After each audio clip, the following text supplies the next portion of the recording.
بسم اللہ الرحمن الرحیم۔ عن ابی ہریرہ ایضا عن النبی صلی اللہ علیہ وسلم فی قولہ جل وعلا فإن له معیشة ضنکا قال عذاب القبر۔ اس سے پیچھے جو روایت ہم نے پڑھی وہ بھی ابو ہریرہ رضی اللہ عنہ نے بیان کی ہے، یہ بھی انہی کی روایت ہے۔ اس روایت کا متن صحیح ابن حبان سے لیا گیا ہے، اس کا رقم ہے 3119۔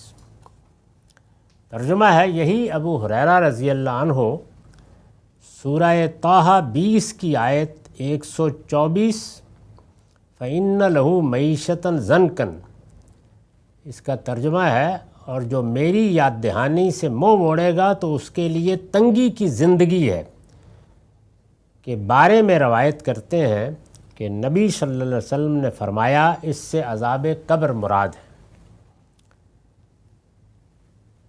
یہ کس پہلو سے، یعنی اگر فرمایا آپ نے، ابو ہریرہ نے یہ نسبت اگر صحیح کی ہے، اس میں ہوتا کیا ہے؟ یعنی بات کا سیاق سباق بعض اوقات نہیں ہوتا۔ اگر آپ نے یہ فرمایا ہے تو کس پہلو سے ہے؟ اس پر میں نے لکھا ہے یہ نتیجے کا بیان ہے، یعنی جو معیشتاً ضنکاً کے الفاظ ہیں وہ کس معنی میں آئے ہیں وہ آگے واضح ہو جائے گا، لیکن اس کے نتیجے میں کیا چیز آگے پیش آنے والی ہے اس کو گویا حضور نے اپنے زمانے کے لوگوں کے لحاظ سے بیان کر دیا۔ یہ نتیجے کا بیان ہے، مطلب یہ ہے کہ پیغمبر کے منکرین دنیا کی تنگی اور قلق و اضطراب میں زندگی بسر کرنے کے بعد جب موت سے ہمکنار ہوں گے تو وہاں بھی اس سے نجات نہیں پا سکیں گے۔ یہی چیز ہے جس کو میں ان روایتوں کے حوالے سے بھی واضح کر رہا ہوں، اور قرآن مجید کے بھی صریح نصوص ہیں کہ یہ سب جو زیر بحث ہے، یعنی عذاب قبر کی یہ ساری سرگزشت جتنی بیان ہو رہی ہے، یہ اصل میں قرآن مجید کے ان بیانات کی شرح ہے کہ رسولوں کے مقابل میں جو لوگ ان کے زمانے میں ان کے مخاطبین بنتے ہیں ان کے لیے اللہ تعالیٰ کیا معاملہ کریں گے۔ تو اس میں خاص طور پر مسلمانوں کی وہ جماعت زیر بحث ہے جس میں سچے مخلص لوگ بھی ہیں اور منافق بھی ہیں۔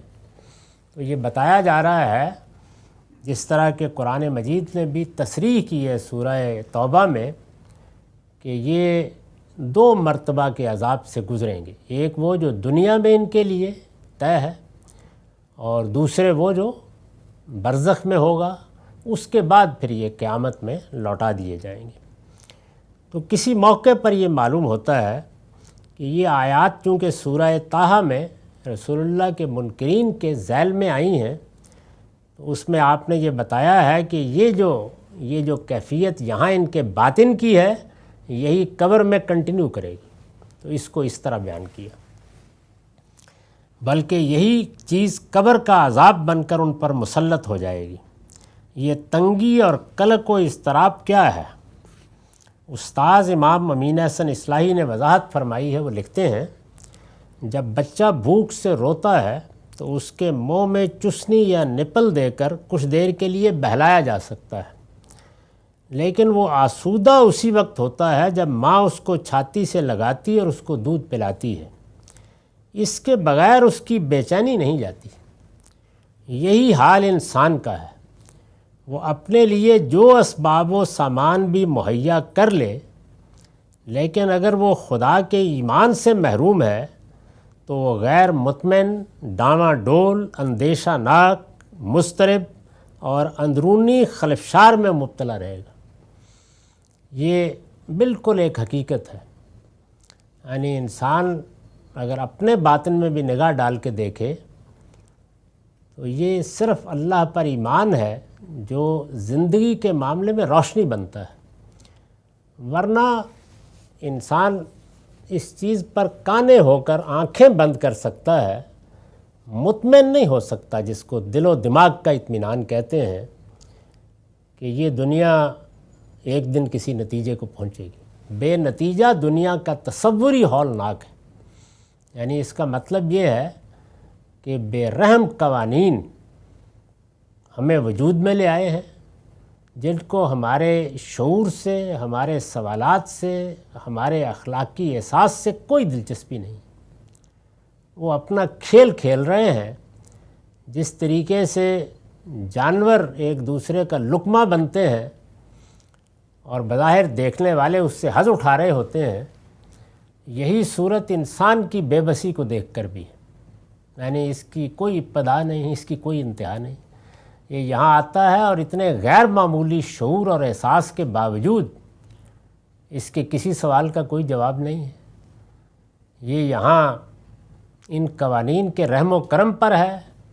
چاہیں تو اس کے لیے آخری درجے کی غربت پسند کریں اور چاہیں تو اس کے لیے دنیا کی نعمتیں پسند کریں۔ چاہیں تو کسی بڑے سے بڑے آدمی کو ایسے مرض میں مبتلا کر دیں کہ اس کی ساری دولت اس کے لیے بیمانی ہو کر رہ جائے۔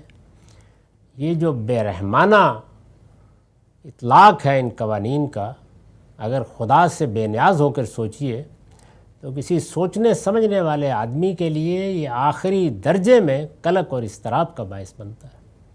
تو انسان بعض اوقات اس سے آنکھ بند کر لیتا ہے، لیکن جیسے ہی وہ سوچنا شروع کرتا ہے تو یہی چیزیں پیدا ہو جاتی ہیں۔ یعنی ایک غیر مطمئن، ڈاماڈول، اندیشہ ناک، مضطرب اور اندرونی خلفشار جس کو آدمی مسلسل نظر انداز کرنے کی کوشش کرتا ہے۔ یعنی گویا جس طریقے سے ایک شخص کو آپ پھانسی کی کوٹڑی میں ڈال دیں اور پھر وہ سارا دن اس کشمکش میں رہے کہ نہیں کچھ نہیں ہوگا، تو یہ صورت ہوتی ہے انسان کی۔ اگرچہ وہ اپنی نمائشوں سے اس پر کتنا ہی پردہ ڈالنے کی کوشش کرے، آسانی سے مانتا نہیں انسان، لیکن اس کو توجہ دلائیے تو اندر یہی ہو رہا ہوتا ہے۔ بڑے بڑے لوگ جو اپنی دہریت کے استدلال میں آخری درجے میں کھڑے ہوتے ہیں، ذرا تھوڑا سا موقع ملے تو بالکل ٹھیک اسی جگہ پر نکل آتے ہیں۔ نفس مطمئنہ کی بادشاہی صرف سچے اور پکے ایمانی سے حاصل ہوتی ہے۔ قرآن مجید میں ہے الا بذکر اللہ تطمئن القلوب۔ یہ صرف اللہ کی یاد دہانی یعنی قرآن مجید ہی ہے جس سے دلوں کو سچا اطمینان حاصل ہوتا ہے۔ تو سچا اطمینان کیا ہے؟ سچا اطمینان یہ ہے کہ آدمی کے سامنے جتنے سوالات ہیں، بڑے سوالات، ان کا اس کو واقعی جواب مل جائے۔ جن لوگوں کی ذہنی سطح بلند ہوتی ہے، علمی ذوق لے کے آئے ہیں، ان کو ان کی سطح پر مل جائے اور عام آدمی کو عام آدمی کی سطح پر مل جائے۔ تو اس میں جو اصل سوالات ہیں وہ بالکل متعین ہیں۔ یعنی دنیا کی یہ زندگی اگر اپنے پیچھے کوئی خالق نہیں رکھتی اور اگر اپنے آگے کوئی نتیجہ نہیں رکھتی تو پھر یہ بدترین کھیل ہے، شاید اس سے بھی زیادہ بدترین کھیل جو روم کے کلوزیم میں کھیلا جاتا تھا، اس سے بھی زیادہ۔ اس لیے کہ پھر اگر غور کر کے دیکھیے تو کیا چیز ہے یہ دنیا کی زندگی؟ کوئی کل اس کی سیدھی نہیں ہے، کوئی قاعدہ اس میں جاری نہیں ہے، کوئی انصاف اس میں نظر نہیں آتا۔ ہر چیز یہ معلوم ہوتا ہے کہ جیسے درندوں کے ایک بھٹ میں ڈال دی گئی ہے، پھر یہی صورت معلوم ہوتی ہے۔ تو کوئی عاقل شخص اس صورتحال پر مطمئن ہو جائے، اضطراب سے نجات حاصل کر لے؟ نہیں، وہ اپنے اضطراب کو چھپا سکتا ہے، اس پر پردے ڈال سکتا ہے، لیکن کوئی اگر اس کی نفسیاتی تحلیل کرے گا تو یہی سب کچھ سامنے آ جائے گا۔ اس کو ایک طرف رکھ کر آدمی اپنے آپ کو مطمئن کرتا اور دوسروں کو دھوکہ دیتا ہے۔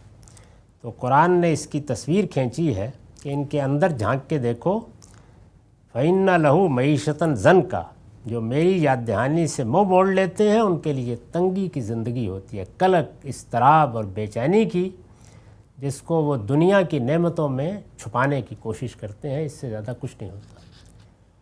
وآخر دعوانا الحمدللہ۔